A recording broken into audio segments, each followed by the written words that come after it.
Okay, so we're nearing towards the end. I imagine we'll probably do like two or three more videos, and we'll be finished. So it's interesting where we're at the moment. So still no D tiers. As I said, I suspect there probably won't be any in the D tier. Um, few in the S tier. I think there'll be maybe one more there. Have a think if you can guess, based on my current patterns, which other thinker is going to end up in the S tier. We're going to have a couple more A tiers. We might have, and we're definitely going to have one more C tier. See if you can guess which one that is, and we'll probably have another couple in B tier. Okay, so I think except for the D tier, there's going to be more in all tiers. So let's carry on. So we have the HaChayim, or as Hasidim call him, the HaChayim HaKudish, the holy HaChayim. So very mystical thinker, regarded as this paragon of piety and mysticism. You can imagine that automatically makes me dislike him. Never connected with him, never even tried really.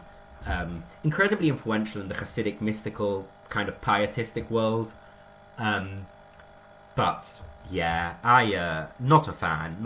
I'm just putting him right in the C tier. Okay, next we have the Rambam, Maimonides. Okay, now this is easily an S tier. Rambam is, the great rationalist in Jewish tradition. The great philosopher, scientist, all-round kind of worldly man. Who thinks Judaism has to be solidly situated within realism, within the world. You can't kind of go off and imagine things. He goes as far as saying that, if science contradicts elements of the creation story, then it's science that prevails.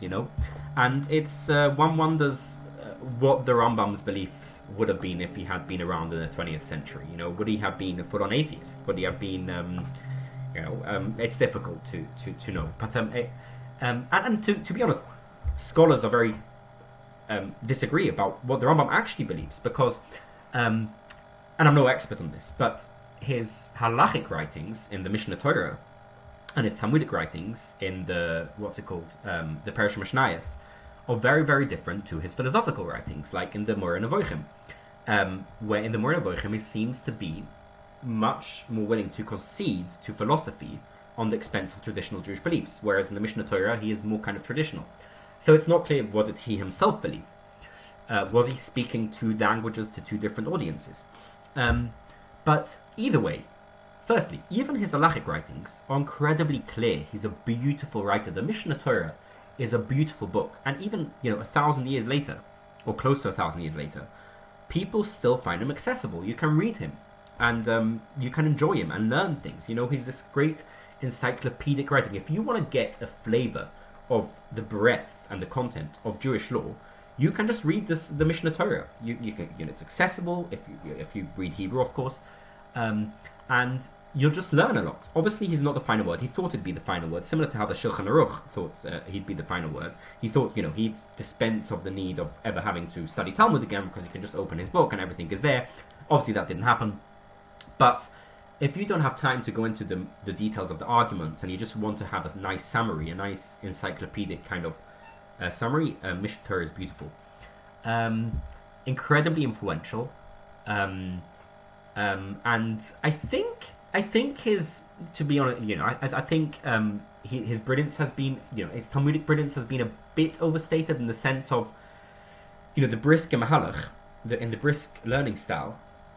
Often they'll come up with these brilliant hair-splitting kind of ideas, and they'll attribute it to kind of a word or even a kind of a letter in the Rambam and say, this is what the Rambam meant. I think that's often a bit silly. Often the Rambam just writes things, and and it's kind of anachronistically kind of read into his words that he meant this brilliant kind of hair-splitting thing. I think often that's not the case. I don't think the Rambam, was in these few words packed in kind of pages and pages of a Vort of Reb Chaim Brisker.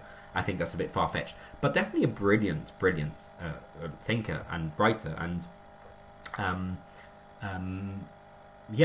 how influential is he, kind of philosophically speaking, in the wider scheme of things? I don't think he's a decent medieval philosopher. He's certainly the most influential Jewish philosopher ever. kind of, not ever, but kind of traditional Jewish philosopher. Obviously, in the 20th century, you had lots of Jewish philosophers who weren't doing Jewish philosophy, they were just doing philosophy. But in terms of Jewish philosophy, he is the most influential philosopher. And he is, I think, all around quite an influential philosopher, even kind of in non-Jewish terms. You know, when you study medieval philosophy, you usually study Maimonides, which is an absolute exception. You don't study any other kind of Jewish thinkers in philosophy widely. So I think that easily puts Rambam in the S tier. Right, next up we have the Ramban. Now the Ramban is more mystically bent. He is, I think, you know, one of the first people to write a lot of mysticism. Yeah, pretty much one of the first to have mysticism in his writings. I don't know much about the Ramban. So there's Ramban al-Shas, so his commentary on the Talmud, which is quite difficult to read. He's not very clear.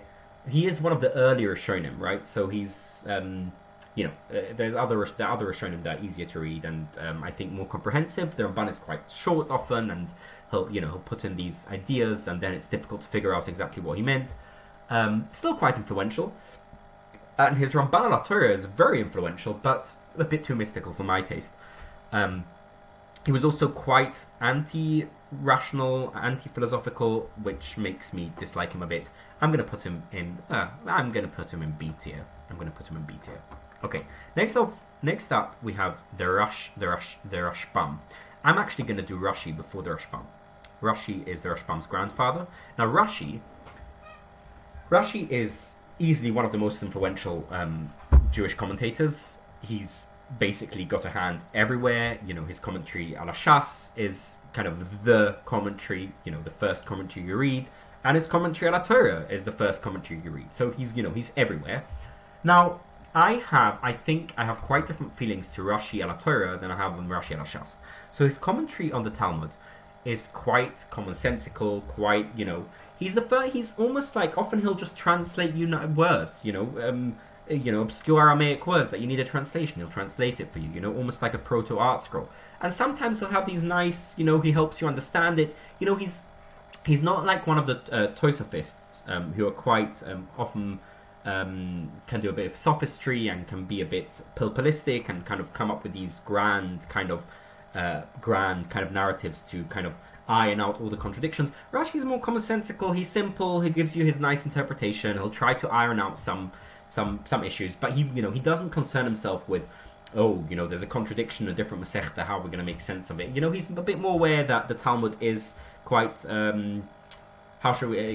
quite heterodox. You know, the Talmud is full of contradictions, and that's part of it. You know, it's later the Tosafites, the Tosafists, however you pronounce it, will be more obsessed with, you know, ironing out all the contradictions. And I think that, you know, and by the way, you know, that makes it a bit of a mess. And you know, even their contemporaries, you know, people like, who is it? Chochmah Shlomo? Is it the Mashal? Well, it's not quite a contemporary, a bit later, but they will already have like big criticisms on the Tosafists for doing that. But Rashi is more commonsensical, more nice. His ala Torah commentary, I don't like at all. I don't like his ala Torah commentary. I think he unnecessarily brings in drush when it's absolutely not needed. There'll be a nice verse which has a very obvious, nice explanation, and he'll bring in this far-flung medrash and just make things like quite superstitious. So I avoid when I learn Torah. I systematically avoid Russia. I think he distorts the simple meaning of the psikim, yeah, it's unnecessary and unhelpful. And yet, you know, this is a controversial view. He is seen as the commentary on Torah, but then again, the traditional Haredi way of learning the Torah is quite anti-rational, is quite anti-common sense meaning. You know, it is about bringing in the midrash and bringing in, you know, all these lessons and learnings which go against the simple meaning of the text. So that's why Rashi is so popular. But for me, as somebody who just wants to understand the simple meaning of the text, it's the Rashbam who wins it for me. So just before we run out of this video, let's quickly put Rashi. I would put him in A tier. I think he goes in A tier, and we'll come back in a moment.